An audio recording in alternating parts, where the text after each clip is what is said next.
We all want to go to the beach. It's really hot.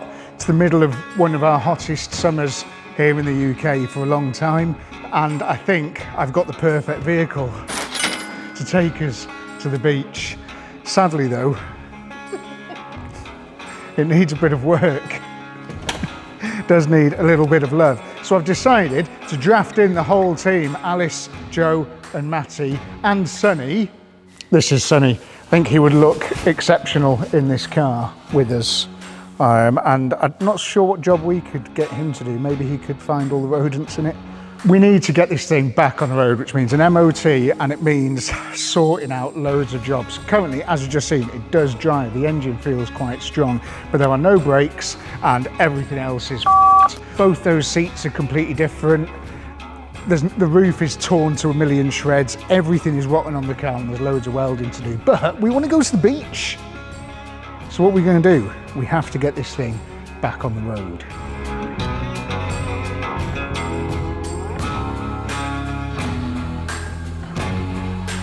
A year ago, pretty much exactly to the day, I bought this thing from a scrapyard. It was advertised as a non-runner, non-driver for parts only. And I thought, no way, man, look at it. I could see through the holes. Quite literally see through the holes in it in the pictures. There was lots of holes in the floor. When I got there with the trailer, the guy just drove it onto the trailer. And I thought, well, hang on. It was supposed to be non-runner, non-driver, and he was like, yeah, we just put some fuel in it, put a battery on it, and it ran.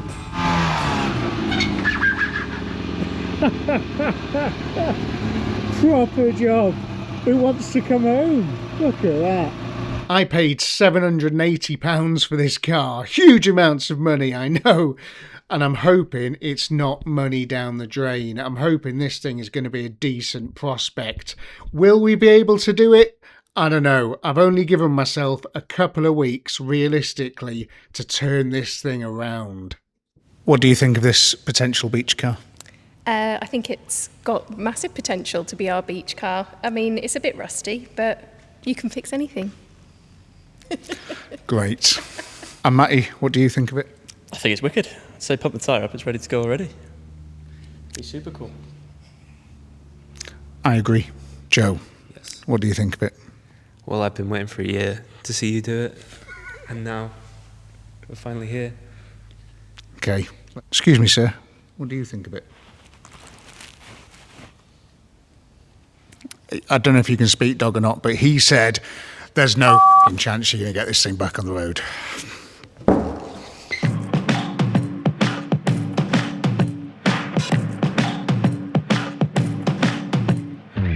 So look, I can't just throw a blank check at this thing and fire the parts cannon at it. We need to be a little bit more savvy. I've got to do this thing on a budget. I want to try and make a fun beach car that I can take down to the beach and not worry about salt rotting it away again, as it already has done by the looks of it. So we're going to try and keep the costs right down on this build and try and make this thing a really, really fun and wonderful Suzuki SJ410 to look at without breaking the bank.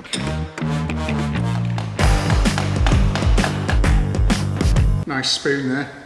Boil up a bit of H later.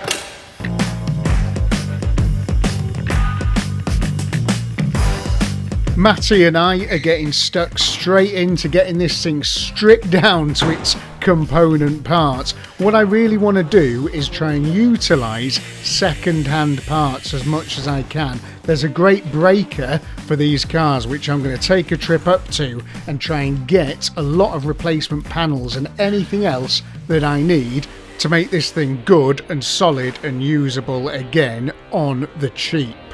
From the carcheology that we've all done as well, we can sort of deduce that this thing was last on the road 26 years ago. So I think we are going to have our work cut out to try and do this quickly and on a budget.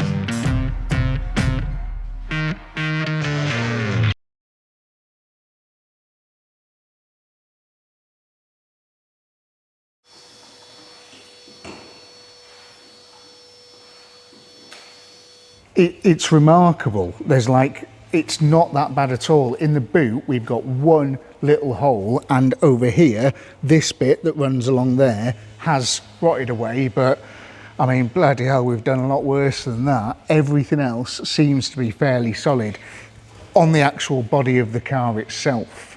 Where am I going to sit? I've got these nice absorbent pads to sit on here to make it a bit comfier, and if I follow through, it'll soak them up, won't it? Right, okay. Oh, Matty, can you have a fiddle with those wires?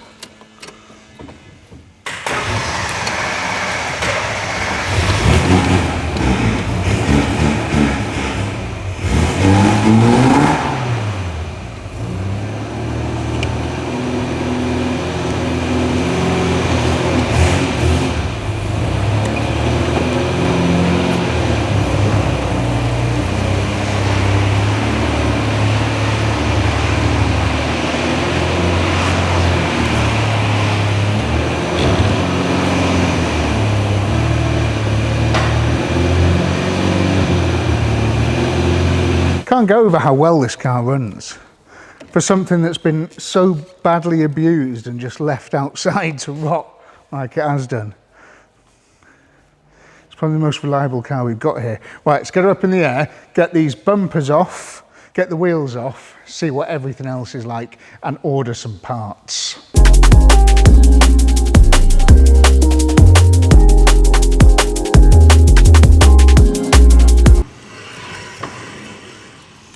I mean, they're not stuck on at all, which is good news. And I mean, wowee. We could have done with one of these.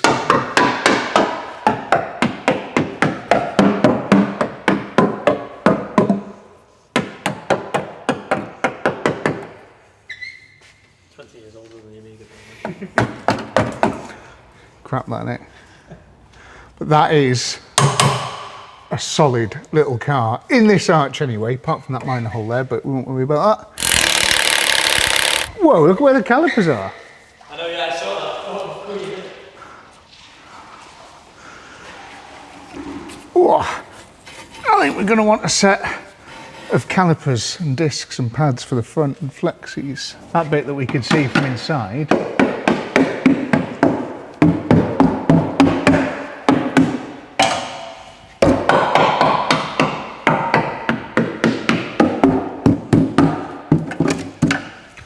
Bit crispy that bit there, but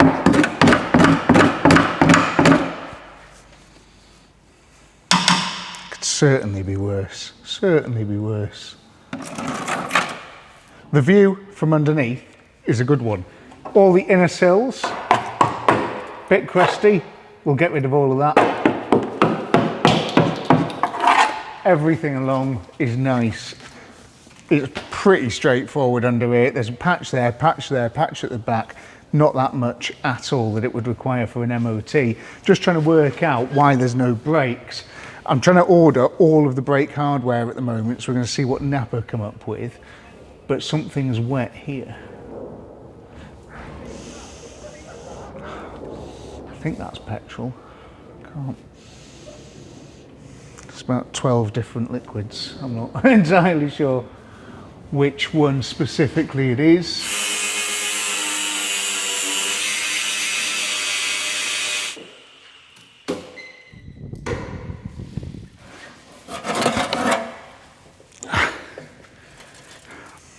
I don't know if this one's going to make it. Ideally, we just wanted to get these blasted and powder coated, but if you see all this here and down there,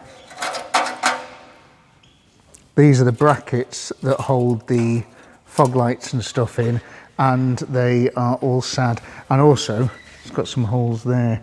So we might need to find a good second-hand bumper that we can have blasted maybe, one that's solid.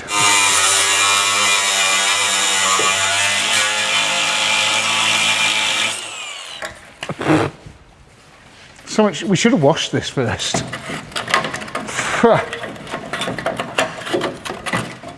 Oh no, fog lights.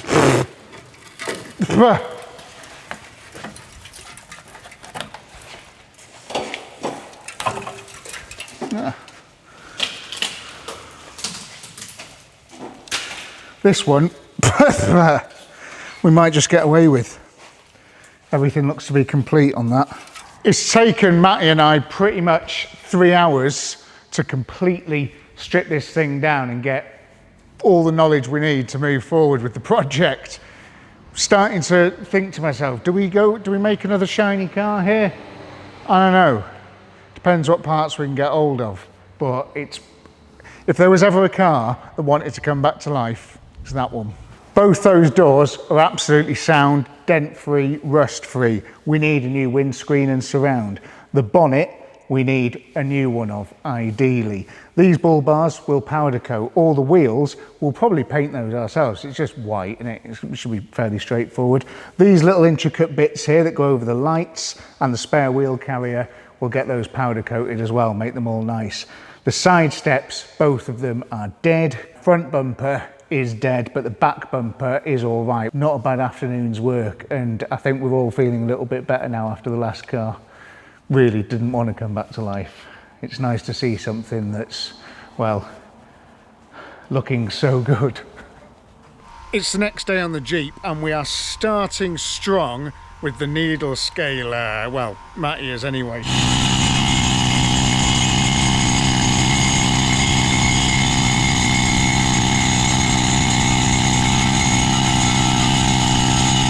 This thing is the most audibly sort of intrusive thing in the world. It's one of the worst sounding machines in the world.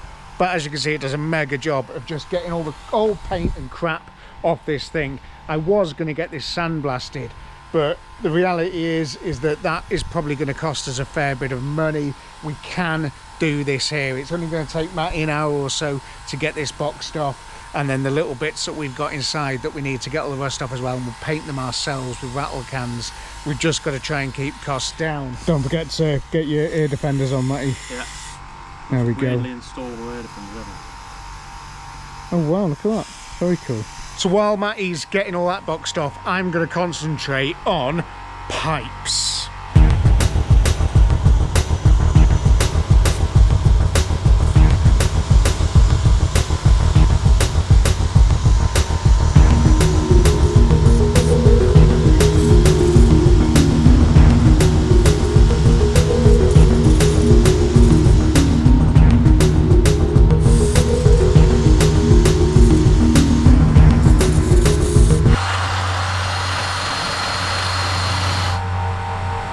Just been firing plus gas at every fitting and fixing of a pipe under here.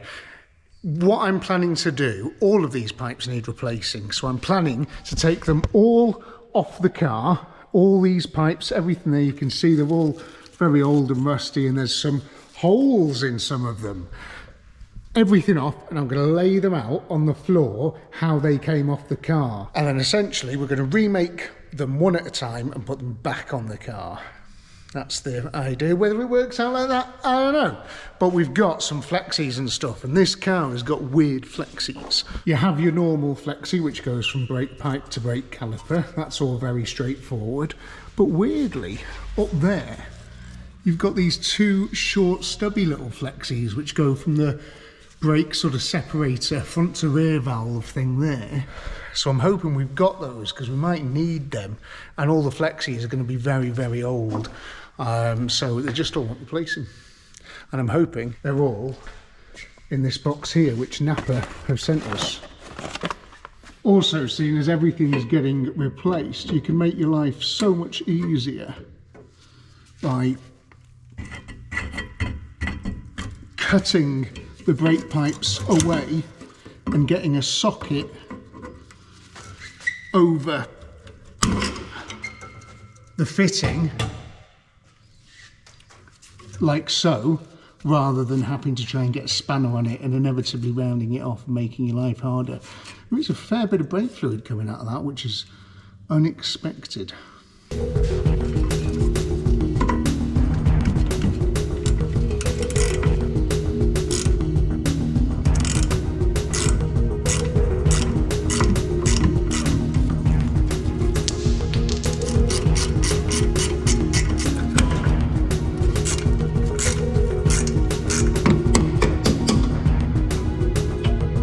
As you can see, these fuel pipes are well overdue as well, but some of these nuts and bolts, they're just getting dissolved, very dissolving very quickly. And the 10mm is just, well, we'll give it a go. But it'd be nice to change this fuel filter as well. I'm putting loads of pressure on it, but it is just, yeah, it's becoming spherical. So this is a 9mm. And obviously you could try and use heat to free this off, but this is a fuel filter and you might burn everything you love to the ground. Yeah, it's just super chewy, man. Okay, I'm going to be changing this fuel filter anyway, so I'm going to cut the bracket off, unless I can, no, I'm going to cut the bracket off. It's pretty much ready to fall off anyway. And then we'll put a different fuel filter on and something else as a bracket. This is, I don't know how old this thing is, but it's got Suzuki written on it. I'm imagining it's going to be quite old. I've just taken the fuel cap off, just in case there was any pressure inside the tank or something. I don't know, I'm kind of winging it.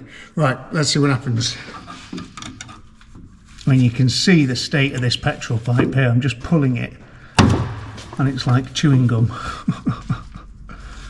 Wowee. But yeah, we're going to be replacing that in its entirety. One thing I do know though is we are catching a lot of this just at the right time. These pipes here look absolutely superb, the ones going to the tank, so I'm not going to do anything with those. Oh my god, it's turning, but it's going to snap the pipe.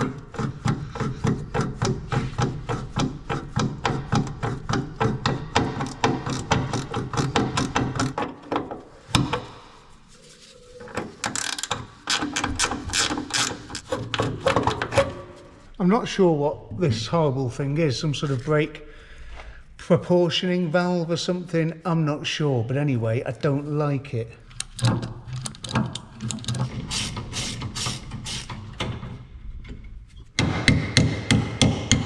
These things inside here are very snappable.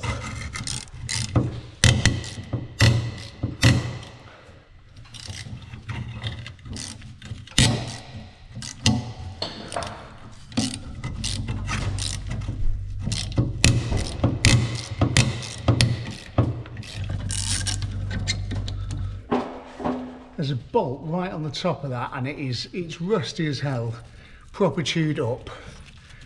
I don't think I can get to it, to be completely honest. I think I might have to get a little bit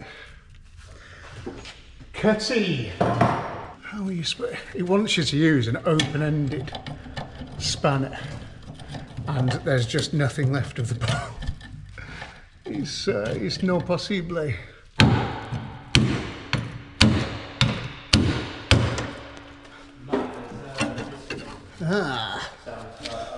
I thought that was held on with something else, but it wasn't. It was just held on with rust. So now I can get to that bolt which holds its plate on, so we can drill that bolt out and put another bolt in it. So far, this is where we're up to, and you can see that I'm sort of just laying everything out as it came off the car. This is the reality of this thing though. It's like, it's taken me a while to get all that stuff off because every bolt is a journey.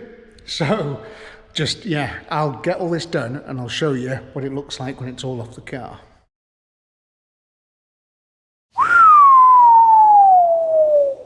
The second day on this beloved Suzuki Jeep is nearly behind us.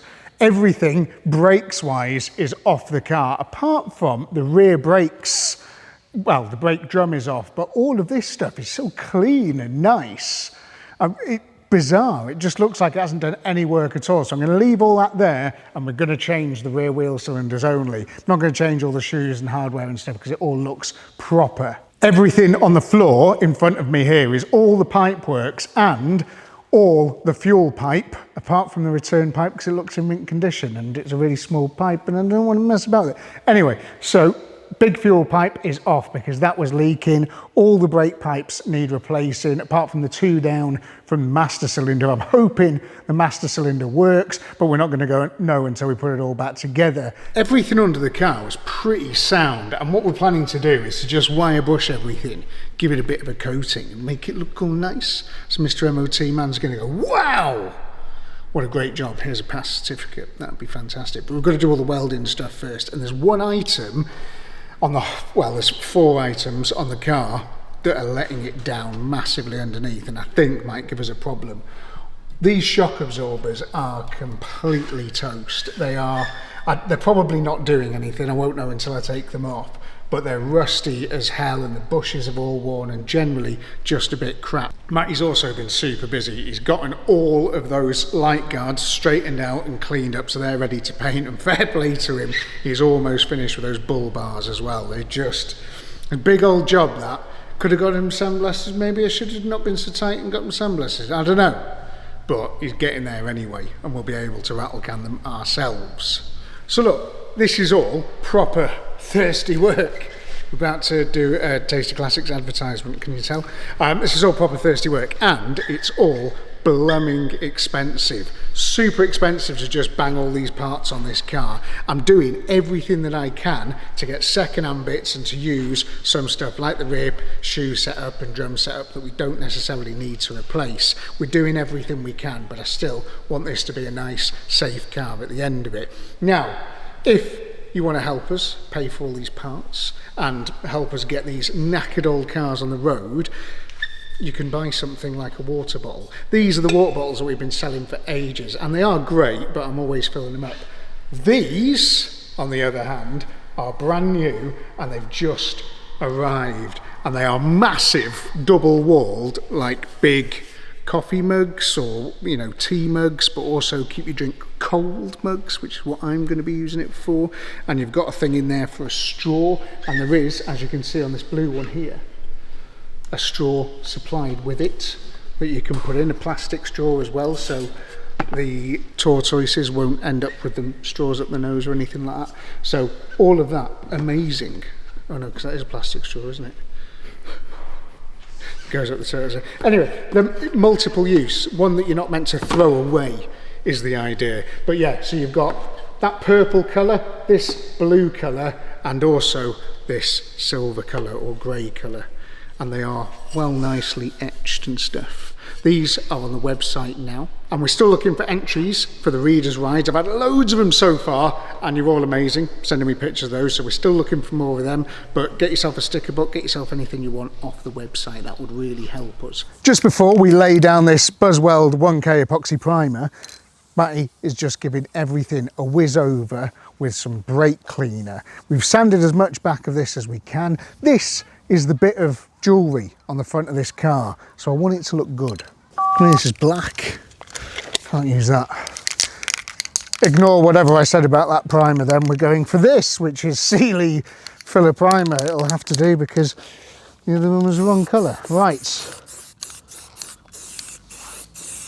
what you need to do is just coat the thing in this, making sure to get as much overspray on your raffle car Ford Focus as you can. Should just leave these yellow, shouldn't we? Quite smart.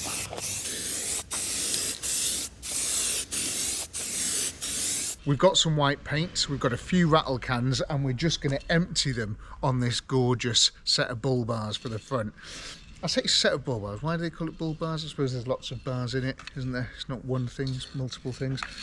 Matte white to start, and then I've got loads of gloss white to go on top, and this is one of my oldest tools, right?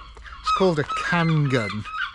It's really, really smart, and it slots over the top of a paint can like that. I got this from Halfords like 15 years ago maybe, and it still goes. It's awesome. But what it does, you see inside there, it just, when you pull the trigger, it pushes down on that there. So watch this, it turns your paint can. I mean, it's not great, but if you're doing a bit of rattle canning, it's perfect. And yeah, you just it just saves wear and tear on your finger bones.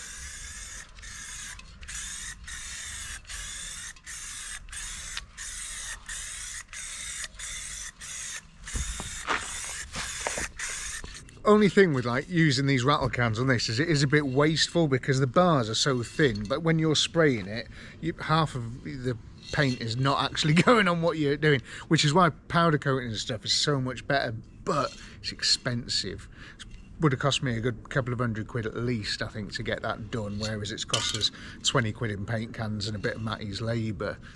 It's actually going to look really mint, this, isn't it? Yeah, it's coming together. The white seems to be hiding quite a lot. Yeah. As you can see, we need some new parts, so I'm jumping in the blue truck and I'm heading all the way up to Scarborough, where I've been told there's a very good Suzuki breaker. Ben has left to go to the SJ breakers, and he's left us with this task board to complete within the next 5 hours. So we've got to, first off, clean all the underbody, ready for under sealage and brake pipes and everything to go back in. Remove the shock absorbers, because we've got 4 new nice shock absorbers to go on. Paint the bull bars, that's already half done. I've done about 2 coats of top coat already on them, so shouldn't take too long to finish them off. Paint spare wheel carrier, also about 2 coats into that now. It's coming up quite well, to be fair, it should look quite nice. And get to clean metal around the holes, which shouldn't be too bad, because there's not too many holes, to be honest with you. So yeah, let's get cracking.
It was at this point that the music stopped and I wasn't sure what to do. The song had simply ran out. So what I've decided to do is to do a little bit of a voiceover. Now, what you're looking at here, realistically, this is the sort of big downside, if you like, to restoring cars. This is the crap bit. This is the stuff that it's very, it's boring to film. It's just monotonous tasks that just take a long time.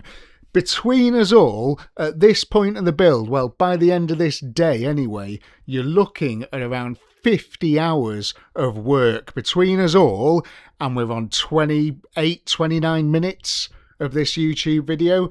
You're looking at tens of hours of work. It's crazy. There's just so much stuff that has to go into this thing. And I know that I've got a nice, clean, shiny workshop and I've got a couple of good lads here helping me on the tools. But I need you to know that everything I'm going to be doing to this car is something that you can do yourself. It's all... there was a time when I didn't have any of this and I would go out there with a wire brush myself and I would get it all done. And I hope my videos can spur you on to get out there and just get it done. Find yourself a project car, because this might look like crap, annoying, horrible, dirty work, but at the end of it, when you get a nice shiny car, there's no better feeling. So this is the last wheel arch we've got to do. Joe's been putting in a shift doing all the others. Basically what we're trying to do is just get it back, get every bit of flakiness off, all the mud, anything that'll just come off, nice and simple, just so Ben can underseal over it. And I've been sanding away around the holes just so that Ben has somewhere to weld to. But I think we're about an hour away from finishing now.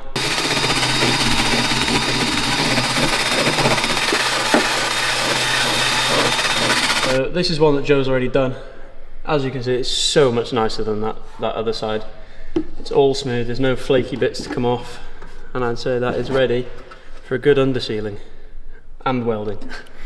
So all of the painting's pretty much finished now, I think. Maybe one more coat on the bull bar, but it's come up surprisingly well, to be honest with you. I was not expecting it at all. There's a couple of blemishes and bits where you can see, you know, old flaking paint, but overall it's brilliant. You know, for saving the amount of money we would have had to pay to get it powder coated, I'd say it's pretty bang on. And this is the rear spare wheel holder. Just a nice fresh coat of black on it, tidy it up a little bit. All of the light guards are done now as well. Brought a little bit of paint off having it on the cardboard, but I'll have to spray over that again. And the rear number plate holder as well is looking nice and fresh. It will be covered up by a number plate, but I thought it's better to give it a quick coat and make it look a little bit more presentable. So it is 10 minutes to 5, and I'd say that everything has been checked off the list. I'd say that's successful.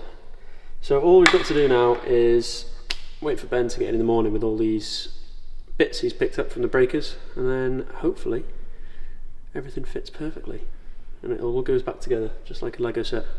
But we'll have to wait and see for that. One good thing about these new water bottles is the bottom bit is small enough so it fits into a normal cup holder. Super cool. Let's have a little recap and just see where I'm up to so far on this Suzuki SJ410 mini restoration of getting this thing properly back on the road and hopefully giving it a new lease of life for many years to come. The front and rear bumpers, the guy said he didn't really have any like mint ones, so I found online a couple of brand new ones with brand new lights and stuff. They were 300 quid. I bought a brand new soft top roof ages ago and that was about 175 quid including import duty. I weirdly bought a snorkel kit for it, that was 65 quid. I don't know why I did that, I'm trying to keep costs down, but it's 65 quid and I thought it'd look cool. The paint for the car, believe it or not, with all the stuff with the bumpers, the underseal and everything, it's about 175 quid. A fair old chunk just on rattle cans, isn't it? But that's how it goes. And for all the other stuff that we've got in the workshop now, from Napa and a couple of bits from eBay, we're looking at a total, including the car, of around 1,800 quid. I think that's pretty good. One of the things is that these Jeeps, they used to be 500 quid cars. They used to be very, very cheap things, and they were just, you know, something you'd buy for a laugh, and there'd be rust buckets and you know, terrorize them around. But now, these things, well, they've got a bit of a cult following. I think the last one of these I saw for sale in okay condition with an MOT was 6 grand, and I just want to sort of, that's my benchmark really. If we can get in well under 6 grand, I'm going to be really, really happy with this. But that is my sort of, that's where I'm up to price wise. And everything that I'm doing as well is something you guys can do at home. I might have some fancy tools and lifts and a nice big clean workshop, but there was a time when I didn't and I had to make do with what I had, and I still managed to turn cars around like this. Anyway, if you're enjoying seeing like this car come back to life and seeing us take the chances on these old things, do me a massive favour and hit that subscribe button. I'm really trying to get us as close as we can to the 200k mark, because when I get to that 200k mark, we're going to be doing another Cars and Coffee meet where I want all of you guys to come down in your cool classic retro cars or whatever it is that you've got, and we can have a big meeting of minds and see some of your projects.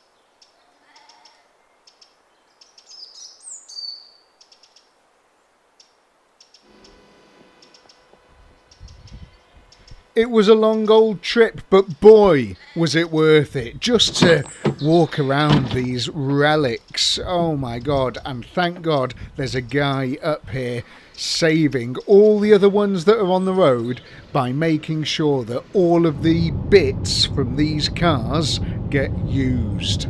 Balanced fairly precariously on the top of that trailer, weren't they? Those I mean, they're quite heavy, aren't they, those hay bales, so they're probably not going to fall off. Anyway, back to base, another 3 hours on the road. Come on!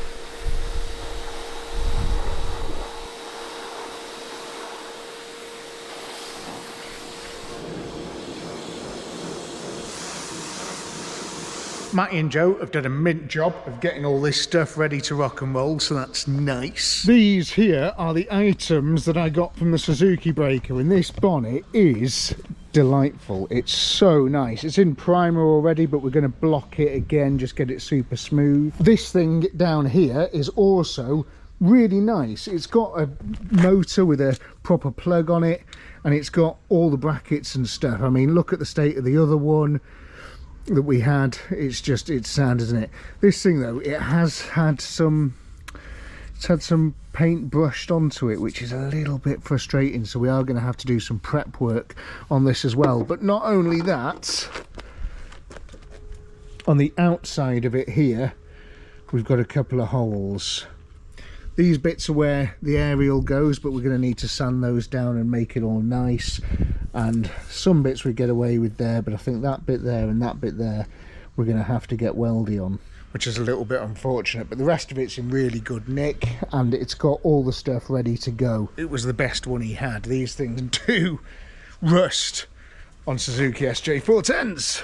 All the wheels, Matty has gone round with a Scotch-Brite pad and just keyed them all, and we're just going to give them a very quick light blow over with a bit of white again, just to bring them up a bit and make them a little bit shiny. And these things, these are the seats. These are, I mean, they're absolutely awful, but there's just, you can't buy seats for these cars. A lot of them are convertibles and stuff, and they're old, and there is just no nice interiors left for them. So that one's the good one. This one here, the foam's sort of blown out of it. The runner there has snapped, and that is just, well, it's diabolical, isn't it? But it was the best we could afford. I'm going to put some seat covers on them. It's going to be absolutely fine. We're going to sort of bolster the base of that up with some, I've got some real nice underfelt padding up there, which we'll put on top of the seats and make it a bit decent. But all in all, that cost me £350, which, mega bargain really. You'd pay that just for a bonnet, I'd imagine, if you found one. So he did me a hell of a deal. Did want to remain anonymous, but he allowed me to get some nice little shots of all the Jeeps and SJs and Vitaras and stuff that he was tearing down to sell for bits to keep these things on the road. I think Sonny's eating some seat foam. Fan belt for this thing is in really good condition, but it's pretty loose. Inside here, someone must have been running this as like a little farm truck or something. That's like proper coolant, and it's like up to the brim. It just doesn't want for anything. Totally bizarre. I don't know. Must have been running, just like not on the road. Give it one of them. Is that still? That's as max as it'll go, and it's still really loose. Yikes. Maybe we'll have to get a new. It is a bit cracked on the bottom anyway. Yeah, it is a little bit cracked, I suppose. Just spend more money. Well, I'll get fan belt ordered. This is the oil filter. We need to get it off. Thankfully, I've got a special crimpy tool to get these things off, because that looks like it's never going to come off too easily. Matty, where is my little claw oil filter remover? It's in the back of the Tran, which is at home. So Matty borrowed it, and now it's not here. So Matty, I'll leave you to get that off.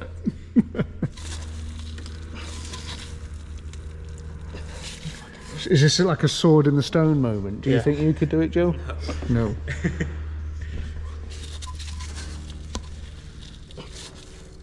Nope. It's on there, isn't it? Do you want to go? Yeah, go on then. Right. Do you want to get a glove on or not? Oh.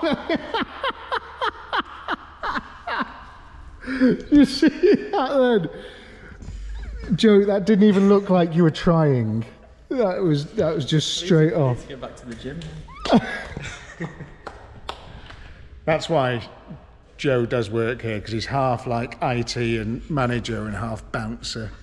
Right, let's get the oil drained, swap that over. Oh, nice and loose, that one as well.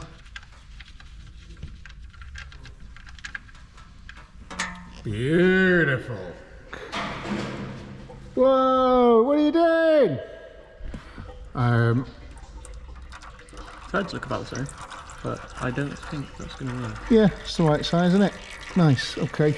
Yeah, it's tidy. This is a big old sanding block. Thank you very much. There you go, mate. Can you sand this bit for us? Can. Now, I did just ask Matty, and he said he's never done this before, so I'm going to give him a couple of little, just how I would do it, and then hopefully it'll be ready for some nice paint. 2 hands, do it like you mean it. Okay. Don't concentrate in one spot, move around the panel. Get all over it.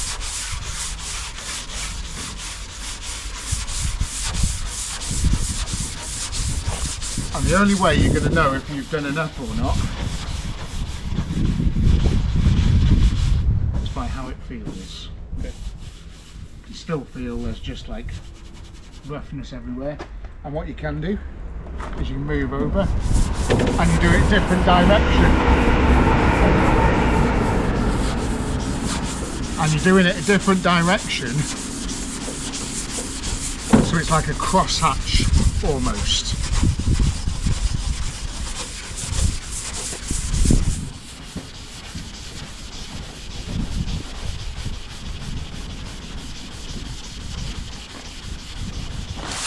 I am going to go and make a start on some welding. So from what I can tell, this thing needs welding here, here, here, here, here, here, here, and here. This one is going to be one of the ones that you're actually going to see, because we're not really going to do anything with the back of this. We're just going to polish it up and it's going to look dead nice. So you will see that. So I am going to do a fairly nice job of that and tidy all the welds up and stuff. I've talked in depth about the welding on a few of the recent videos, so I'm just going to get stuck into this one, and I'm going to use this opportunity to thank all of the Patreoners and all of the YouTube membership people that help support this channel. And there's been some confusion about what that actually is, so to give you an idea, I'm going to pass you over to VoiceOver Ben, and he's going to tell you exactly what Patreon airship means and YouTube membership means, and how it helps keep this channel going. Thanks, Ben. Yes, so YouTube memberships and Patreon airships, what it is a chance for you guys to help support the channel by spending a few pounds every month, and in exchange I upload videos of me going to collect the cars, and we have a bit of a chat about them, bit of a look round them, and discuss like how much I paid for them and all this type of lovely chatter. And we do that with every car that appears on the channel. So this car, for example, the Patreoners and the YouTube membership people, they knew about this a year ago when I first bought it. So that's what it's all about. You can sign up to either one, and either one gets the same videos. There is no difference in what you guys watch. It is just one is on YouTube and one is on Patreon. And the reason is that some people don't like going over to the Patreon website. They just rather stay on YouTube. So you can stay there and you can still watch the behind the scenes videos. And by doing that, I get a little bit of spending money so I can blow it all on cars, which is great fun, isn't it? And hopefully bring them back to life. There we have it then, a nice repair. This took me about an hour or so, but yeah, it's just super tidy and nice. I'm going to go to town, sort of really getting it back. I could even put a skimmer filler on it if I want to, but by the time this thing is all painted up, you're not really going to see it anyway. It's going to be a really nice little repair, and you know, the eagle eye will be able to go, oh yeah, it's had a bit of welding there. But if you ever buy a Suzuki SJ or Samurai or something like that, and you think it's never had any welding, unless you live in Spain, it's very unlikely. So don't get too hung up on things like that. I think that's a really nice little repair. Let's concentrate on the other two gaping holes at the front of the car. Underneath this bit of sound deadening here, ugh, horrible, is just a great big hole. It's not very nice at all. So what I'm going to do is I'm going to cut along here, and I'm just going to put a plate all the way along there like that. Doesn't need to be any more than that. I'll take this thing off as well, throw that in the nearest river or sea, and then I've got to do that one there as well. Right, let me cut that out and we'll have a look at how bad it is. We've got a few problems. Well, we've always got problems. I work well to a deadline, but bloody hell, things are taking a lot longer than I thought they would. This little stuff like this windscreen surround, it's all very well and good, but it's just like whoever's had it before, it's covered. They've brushed this paint on, right, which I don't know why. It's a weird colour, and Matty's just sanding it away, but he's got to get all this stuff off of the rubber seal, otherwise it's just going to stand out like a sore thumb, and that's what we're going to be masking to. We're going to paint over this, and it's little things like that. It just takes ages. This is the real sort of boring stage of car restoration. This is just the sort of getting everything to a nice stage, and then it can be painted and cleaned and all bolted back together, which is the fun bit, isn't it? But this bit, it takes time. And the bonnet, it's looking good. We've got like a lot of it super nice, but there is a couple of areas. One, there is a dent there. You can't really see it, but you will definitely see that once it's painted. And I think this bit's okay, but again, little dent there. You can see where it's just different to the rest of it. And I think there's just like, again, a couple of little bits there that you are going to see. So I'm just going to mix up some filler dead quickly, put the filler on it, and then Matty can go over it again once the filler's dried, and hopefully it'll get rid of those dents.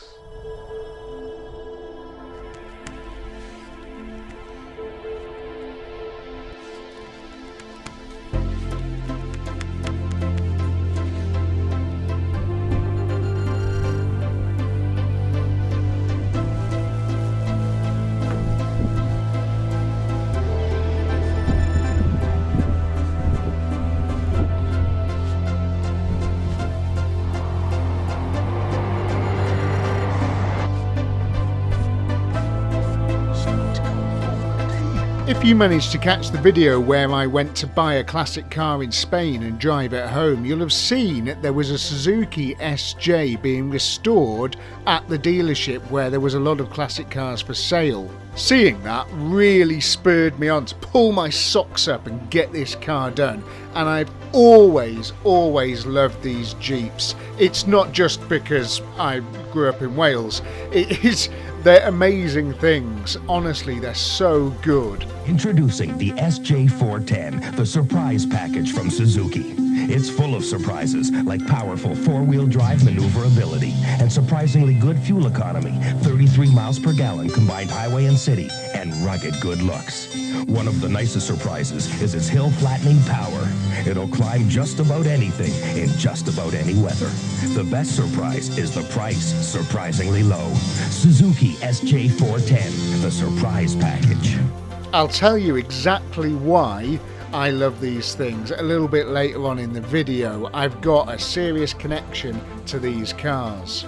You might know them better as the Suzuki Samurai, the Suzuki Sierra, or the Santana, but I know them as the SJ410 or the SJ413. This thing has also got the same engine as the Vauxhall Rascal, the little Rascal van that I've got outside. It's exactly the same engine, which is awesome. They're only about 45 horsepower, and you'd be lucky if you get 60 mile an hour out of them. But they are super fun, and if you put them in four-wheel drive low, they will go anywhere. All the fun of a Suzuki Samurai for only $74.95. Believe it or not, up until 2019, in India, they were still building these things. They're called the Maruti Gypsy, and they did have the 1 litre 45 horsepower engine, the same as before, but they later on upgraded them to the 1.3 litre 80 horsepower injection engine, which, bloody hell, that must have been an absolute flying machine. It's the heartbreak suffered by millions of drivers. The dull barrier. That roadblock to having fun behind the wheel. But here's the Suzuki Samurai 4x4 with Miracle MPPV, multi-purpose passenger vehicle. They were not without their pitfalls, unfortunately. Fall, maybe not the right word to use. But in the late 1980s, these things suffered a major rap. There was a big legal wrangling about them falling over. They were deemed to be very, very unsafe cars. Well, let's see how we get on with this one then. Others take the shortcut. Fair play to Joe, he's chipping in by buffing the doors at the moment, getting them all shiny, and said he just won't leave them alone. I think the thing is, as soon as you get one of those rags in front of him, he just like, it's like a yellow rag to a puppy, isn't it? But yeah, looking much shinier. This is the paint match that we got to get the rattle cans made, and we've got to get the rest of the doors back to that, and the other door there, but I'm sure we'll be able to do it, easy. And now he's eating that. Sonny, that'll probably kill you. Jesus. Matty's getting there with those out there, and this is just growing and growing and growing. Real pain in the arse.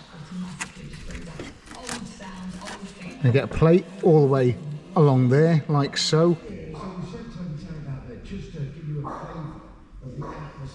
Some nice welds going on here in this bit. That's, I mean, it is what it is. Let's just get it done.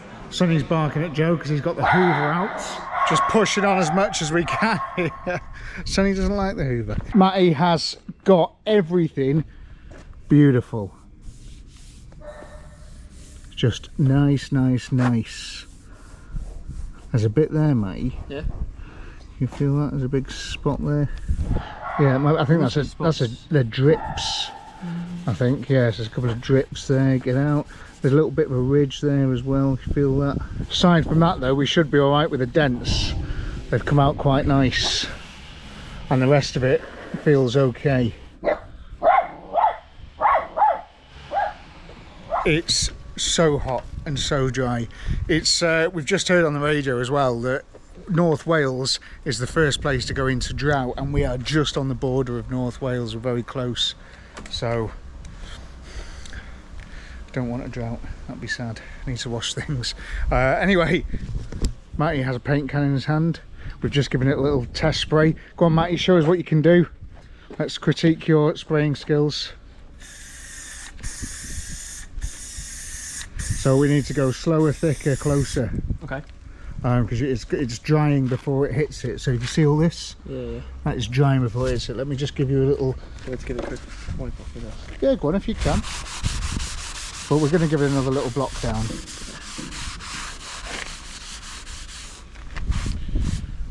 But you've got to go. You've got to see just when this is wet and then stop. So it's wet. Now what you don't want is too wet and then you get runs.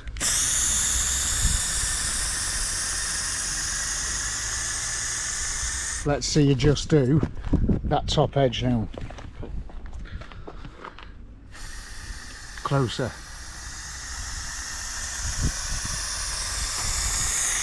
Yeah, okay, cool, nice. You see we've got lots of this. I don't want to touch it because I've got crap on my gloves, but we've got lots of this, so we're going to have to block all that out. Or what I would do now is I would just grab the block and I would just quickly take all that dry stuff off. Yeah. Yeah. Another problem doing it with paint cans, if you're using a big air compressor sort of setup, you're getting a lot more liquid out of the gun rather than with a rattle can. But we're trying to do it so like you could do this on your driveway. I also, I don't want to set the paint cans up because then I will cover everything here in paint.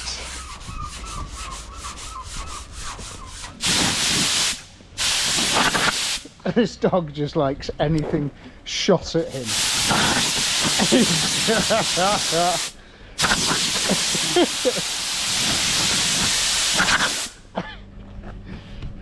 He's absolutely wild.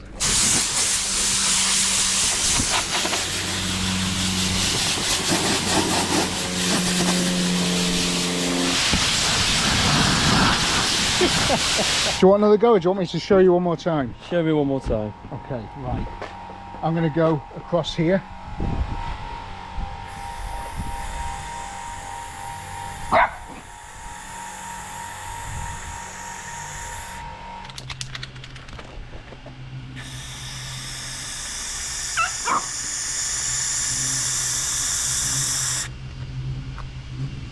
Yeah, take that. Nice. Okay. Now the difficult bit now is to do it facing down. Yeah. We might have to do this inside when it comes to painting because it's so windy and dry and hot out here. It's just drying instantly. But I don't want to do it inside because we'll have to move 1,000 cars. Okay, go for it, Matty.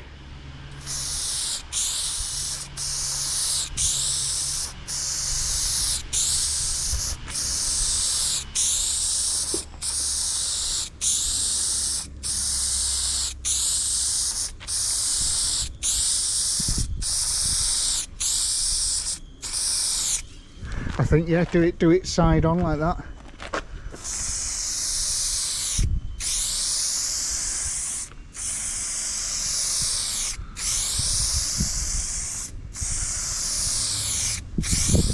It's just, yeah, a lot of it's just dry immediately, isn't it? So dry, so fast. Absolutely covered in it. Look like I've been tossing off Casper the Friendly Ghost. How are you getting on out here? This is all mint. I mean, it's double mint. This is what you can achieve with a rattle can. That is nice. We've probably spent a third of the amount of time on it than we should have done, but I reckon it's going to come up nice enough. Loads better than the other one, which was full of holes. Hopefully we're going to lay some paint down on it tomorrow, which will be nice when it's cooler. And yeah, that as well. It's now getting on for 6 o'clock. Everybody's gone home. Even the puppy. Well, the puppy's gone into the office to go to sleep. And I am still welding, and I'm going to be here for another few hours yet, I would imagine. This is roughly where I'm up to now. I've got this done, this done. There is a bit inside here as well, and every time I go near it, more holes appear. And I've got to do this bit here next, and then I've got to do this bit here, this big long bit, which hopefully is going to be fairly straightforward. And then the only welding I've got to do next is, I say the only welding, this bit here. At least we don't have to do the floor on this, it's just this bit here, so that's going to be good. And then that little tuck there, and that's it for welding. So I've got to get it done tonight. There's no other option. I can't do anything else. I have to get it done tonight.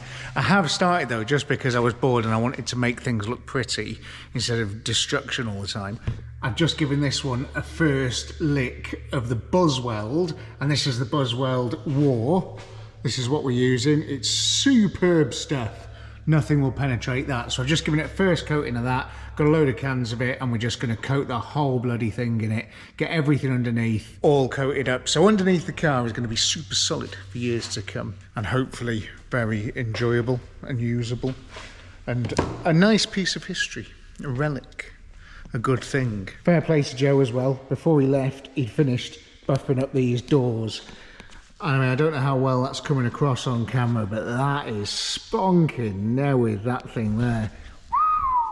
Very nice. And this one here as well, looking totally good. Don't worry about the glass like that. That's fine. It's supposed to do that. Don't worry about that. So yeah, I can't go home until this welding's done. I've got 24 hours pretty much before I have to click the export button on this video and start it uploading. In my head, I wanted to have everything underneath done, but the central nervous system of the car is still there on the floor, nowhere near done. But if I can get all the welding and stuff done, that'd be great. That'd be a really, really good start, and we'll just all hands on deck again tomorrow and see how far we can get. But I really want to get this bloody thing back on the road. I'm going to tell you for why dead quickly. This is my 4th Suzuki SJ410. It's Suzuki SJ, because I had a 413 as well, which is 1.3. SJ's, I think it means Suzuki Jeep 4-wheel drive 1.0 or Suzuki Jeep 4-wheel drive 1.3. I think that's what it means, or it might be 4-cylinder 1.3 or 4-cylinder 1 litre. That's what the 410 and 413 means. Anyway, when I was 13 years old, I lived on a farm, and I had a friend, and my friend's dad was selling a Suzuki SJ410, and I begged my uncle, who I lived with on the farm at the time. I was like, please, you know, can I have this Jeep? Can you buy it for me? Can I have it? And he was like, you're 13 years old. And so I went to my auntie and my mum, and I said, look, please, can you tell, like, can I have this, please? You know, when you're 13 years old and something's just stuck in your brain and you can't get it out. And they relented, and I got my first Suzuki Jeep. And very shortly afterwards, I put it on its side in one of the fields, because they do that. They do fall over quite easily, these things. But only if you're not careful. So I promise I'm going to be careful with this one. Maybe. We'll see. Well, if Sonny and Alice are in there, we'll be careful anyway. Right, I'm going to crack on with welding. I want to show you something else as well. These aren't quite ready yet, right? And I shouldn't be showing you this, but this is an epic design that we've had done. And it's of the little Austin A40, which is sat down there next to the big roof that's going on the Jeep that the Maserati bonnet's holding up for us. We're working out what we want that on and how it's going to look and stuff, but you'll find out in the next episode of this when that's all done, I think, unless it's on now. I don't know anything. Right, I'm delirious. Let's crack on with welding.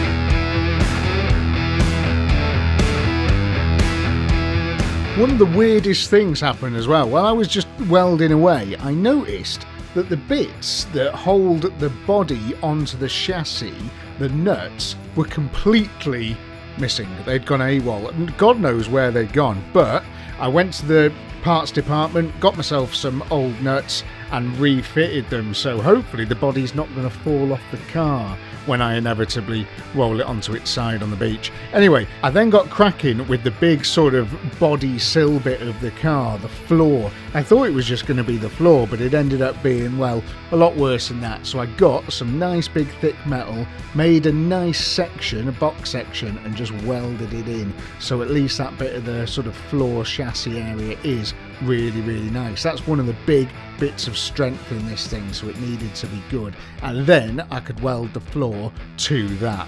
Also, I get my cutting discs from Aldi. Where do you get yours from?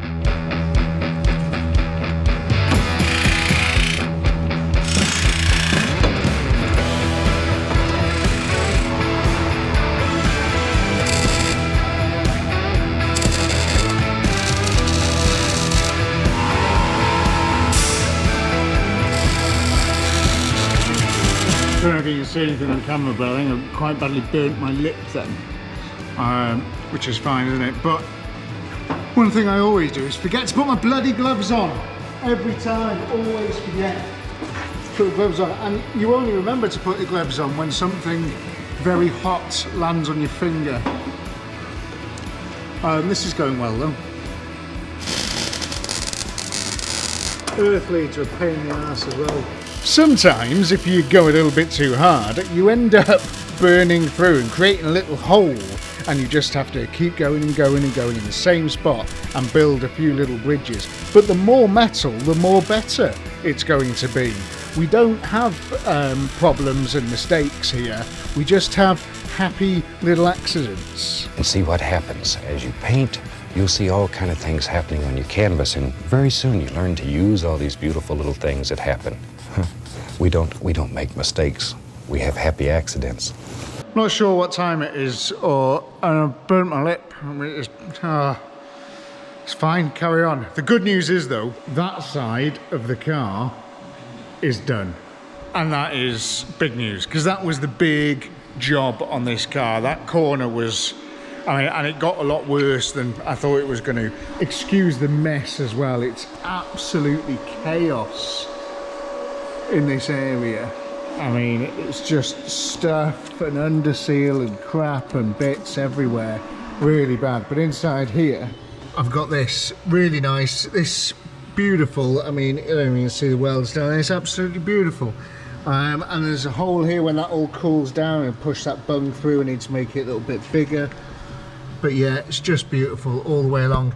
And this bit obviously here where it looks like it hasn't been welded, it's been welded along there, so it's underneath. So I'm just going to run over the whole thing with a load of seam sealer and all the way up there. Once I've primed it all and just given it a bit of a coating, and then I'm going to take this bung out and this bung out, and I'm just going to pour loads of whatever I've got left in the cupboard under sealy wise in there. That'll be as good as gold probably for the rest of the life of this vehicle. Maybe at least another 10 years, 15 years, that's what I'm saying. I'm betting 15 years before anybody needs to go near that again. Question is now though, do I stay on here? Because my back's in plates and I burn my lip. But this side promises to be much easier. It is just that there. I could bash that out quite quickly. The floor's mint on this side. And if I do, it means I'm not welding tomorrow. I'm just tidying things up. I'm coating things. I'm painting things. Just making it all proper solid and getting this video edited and out to you, which is exciting. I hope you enjoy seeing this car. I really do. And look, this is interesting. Here, see this thing? This is absolutely gorgeous. It's mint. It just looks sexy as hell, this Cortina, right? Proper nice car. Take it anywhere in the world, it is just a beast. And this thing is going to look like that thing. I mean, maybe not lowered with wheels, but it's going to be a shiny car again. We will make a shiny car out of this, but this is what you have to do. You don't get things like that without doing this, unless you just go out and buy them, which you can do as well, and I probably should have done.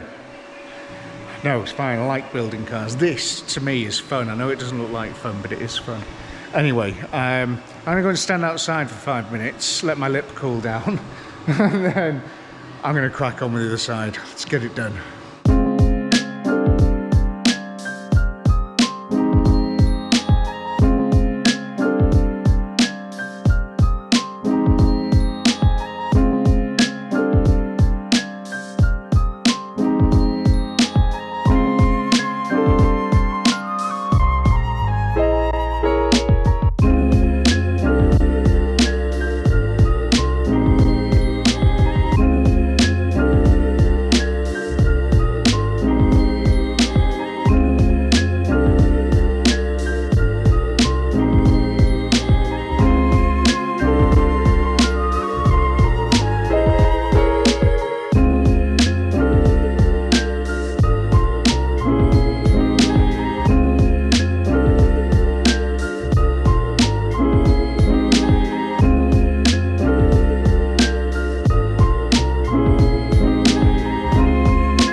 Past 11. Could be worse. Not bad for a day's work. This bit's all done, looking nice. These bits here, these are things that hold the plastic arches on. This bit isn't, but these bits are here, so they're not sort of MOT things. Bodywork wise, this car does need a fair bit of stuff, but I'm just interested in getting it on the road and staying here till 16 minutes past 11 because I'm about to go, and it means that this thing is super solid. Look at it, it's great. Staying here late, get the job done. The welding is complete. This car, structurally solidness wise, would pass an MOT now. which is awesome. It's just everything else. Bloody hell. Right, okay. Bit of work to do. I am out of here. And tomorrow it's just a case of painting, I think, and then, well, we're going to have a look and see what we've got and work out a plan for next week. Good night. This is Sonny. He is the workshop mascot and he loves being in tyres. So when we get new tyres, he just wants to be inside them. He's a very cute dog. And if you want a little piece of his cuteness, you can pick up a little Sonny with him in a tyre. How cool is that? You can buy one of these. And if you have a pet dog, you could give it to your pet dog and maybe they could shag it. I mean, tear it to pieces, which is what Sonny does. And sometimes does spend most of the day shagging it. It's time to talk about the Tasty Classics sticker book because it's coming to the part of the year where we start to prepare for the 26-27 sticker book. You've got here 24-25, 25-26, and yeah, 26-27 is coming out very, very soon. In the sticker book, you have all these spaces here. See these all white bits? And these are all the cars that have featured, the new cars to the channel in the last year. It's all really fun. And you buy stickers and you put them in. But this bit here is the bit that I want to draw your attention to. This is Readers' Rides. And this is where a lot of the people watching this channel, these lovely members of the Tasty Classics community, have sent in pictures of their projects. And that's what I want from you. I need to start getting this page ready. Now what I need in order for you to qualify to get into this page, I need a picture with you and the car. If you send me a picture of just the car, it's just gonna get deleted straight away. I need a picture of you and the car together. See this chap here? He's happy, smiling with his car. There you go, it's great. That's what I need. Picture of a guy there with his Rover SD1, very jealous. We will get one on the channel one day. Anyway, so I need you to start sending us in your photos of your projects ongoing, and it's contact@tastyclassics.co.uk. And if you haven't got any of these sticker books yet, we're starting to run really low on the 24-25, so make sure you get yourself one of those before they all go, because when they're gone, they're gone. Still got plenty of the 25-26, and you can pick up some booster packs as well. And inside the booster packs, stop eating the bubble wrap, people need that. You tear them open like so. They're blind packs, you don't know what you're going to get. And inside you find 4 stickers. You find the page and it goes perfectly in there like that. And it's really, really cool.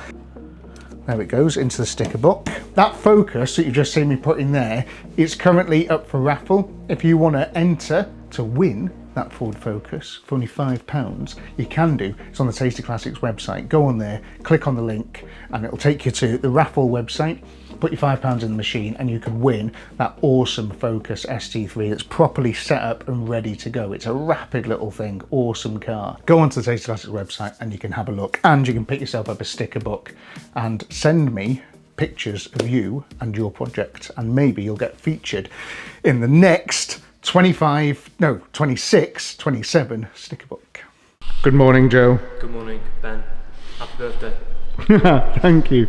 Joe has been very busy just getting all of the car in primer, all the sort of big metal bits, the underneathy bits, after all my welding yesterday, which is looking absolutely superb. Very pleased with that.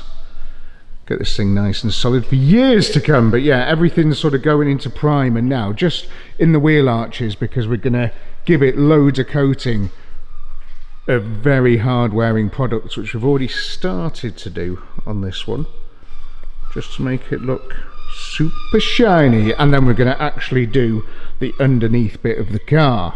Hammerite direct to metal paint on stuff like this. So this bit here, this is where the bull bars mount on, and it's very not great.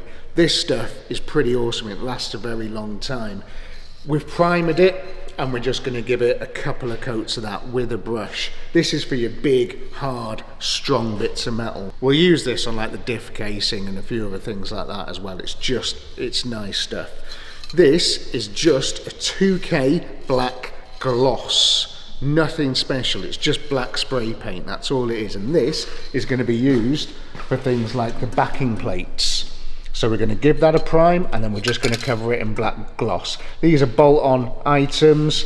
We're not too precious about them. Just a bit of black gloss is fine. It doesn't get like huge amounts of wear in there either, so it should be all right. And then for the rest of it, use what you want. We've used up all of the Buzzweld stuff that we had, and this is all that I could find locally, but this is just really good stuff. U-Pol Guard 10 Graviguard stone chip protector in black.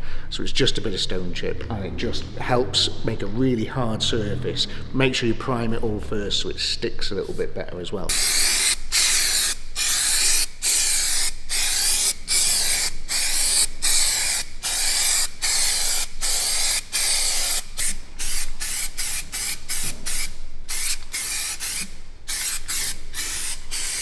Wherever I've done any welding as well, nice little MOT patch. Long live the MOT patch.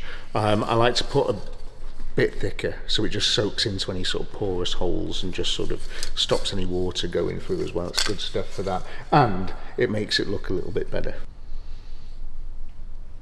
Right then, here is the moment that we've all been waiting for. One of the last jobs that I'll be doing in this episode is I want to paint the bonnet, right? You're probably wondering how we're going to paint this thing with rattle cans, and it's going to come out awful, and you shouldn't do it with rattle cans and stuff, but you're wrong. Rattle cans are amazing, and I'm going to show you in the next episode of how we can do all of the body work on the car with like smart repair rattle cans for very, very cheap, and it will look amazing. But the bonnet is a different story because it's so big, it's hard to lay down enough paint so it doesn't end up stripy. And I've been thinking about it. So bonnets are something, and roofs and big flat panels with rattle cans never really turn up that great. So I'm trying to think of a way that we can sort this, and I've got a little idea. But first, brake cleaner, any degreaser, and some paper towel. Preparation is key with any paint job. However, another thing that you can do to make your paint job better is paint it red, because red, for some reason, just like it's the easiest colour to paint. It doesn't show up any sort of bad bits. It's just, yeah, red and white, they're the two killer colours for getting a nice paint finish out the box, especially when they're flat or, you know, not metallic colours. They're just solid base colours with a bit of lacquer mixed in there. That's what the 2K means, or like 2 packets. The gloss colour is your colour and your lacquer all mixed into one. Just going to lift my hinges up so I can get underneath them.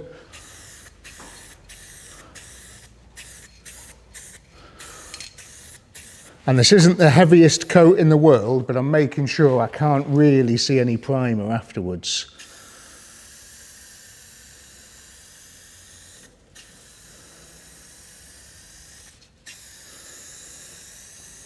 It's essentially a little bit more than a dusting.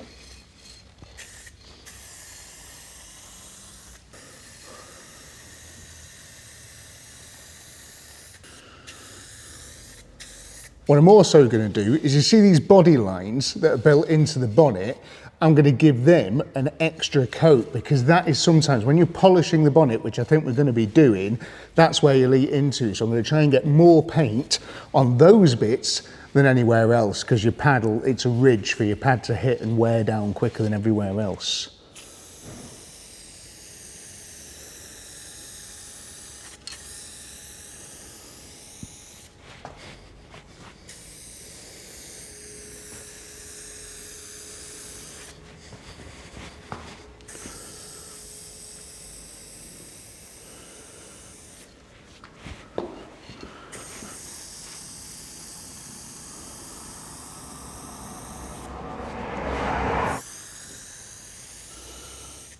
This is actually coming up really nice, these rattle cans. I'm dead pleased with that.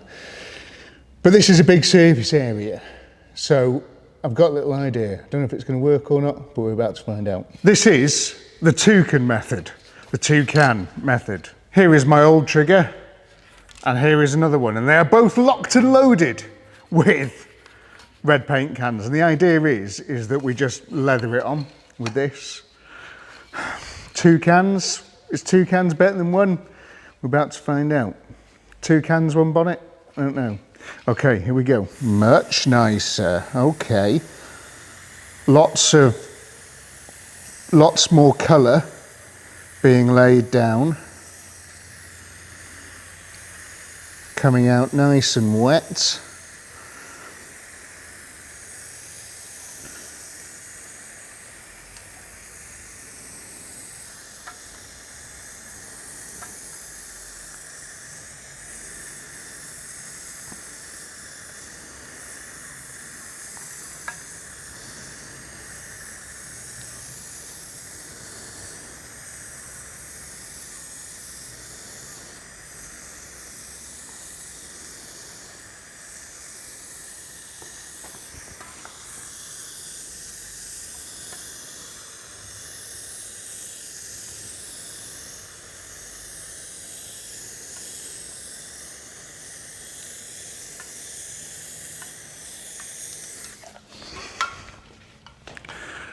Cool. For the first pass,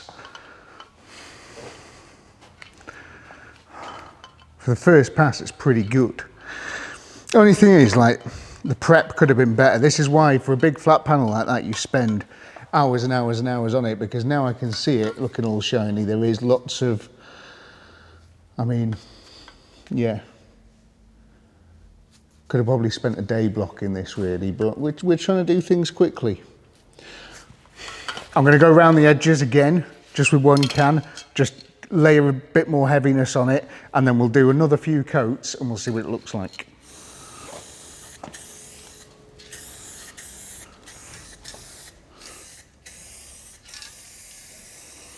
It's quite nice. I think with the polish that's going to come out okay.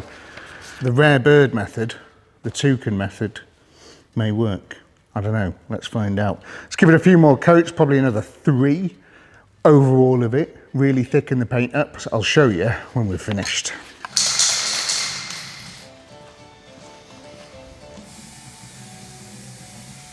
This is a really far away shot, and it is a far away shot because I want you to look at the state of this floor. Look how red it is. And this is with rattle cans. I've done it all before. You get a proper air compressor powered spray gun in here and it won't just do this bit of floor, it'll do everything. Trust me, the whole, and the thing is with this now, because it's only a rattle can, it doesn't stick. It's just very, very light dustings. We'll be able to get that up with the Scrubby Bastard 9000 easily. But if it was proper paint guns, goodbye, nice white floor. The reality is though, it's too hot and too dusty outside for us to do this outside. It just wouldn't work. So I've done it inside, and I would be over the moon with this because the finish, the double can method could be a good one, could be the move.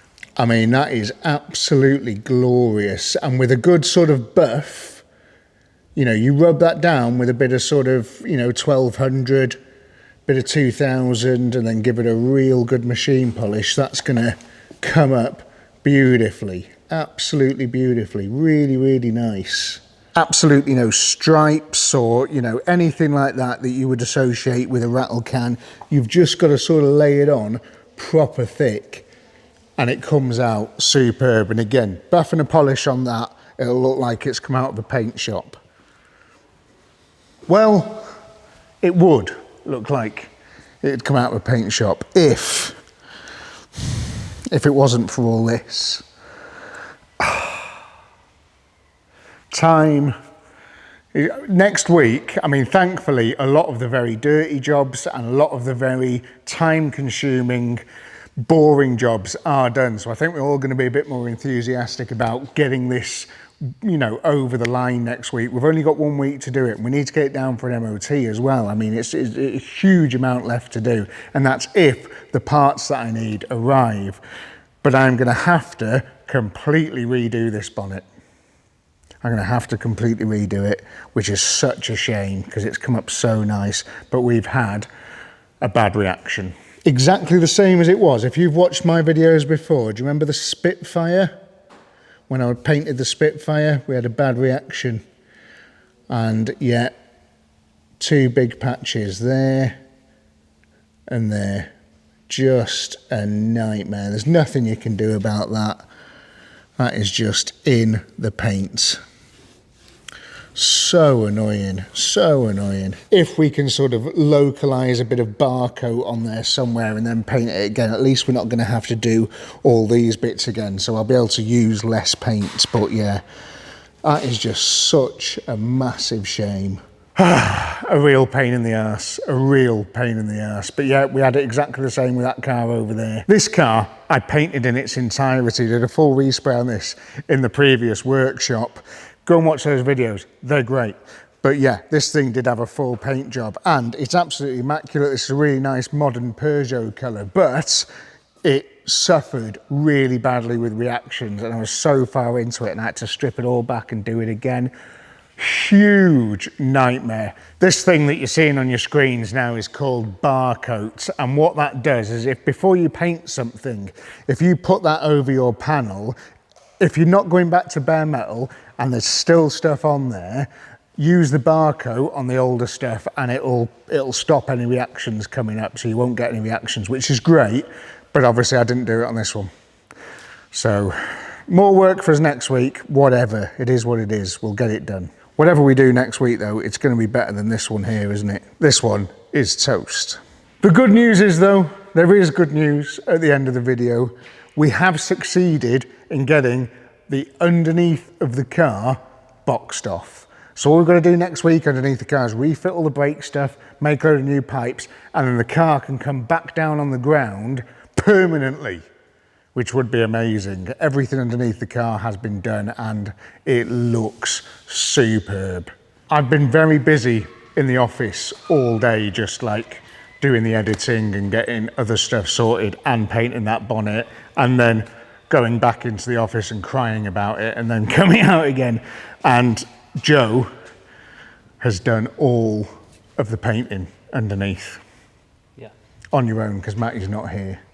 I'll let Matty explain why he isn't here next time you see him next week, but he's not here. How was it? Fun. Dirty but fun, yeah. Is it satisfying? It's satisfying. You know you're breathing in fumes all day.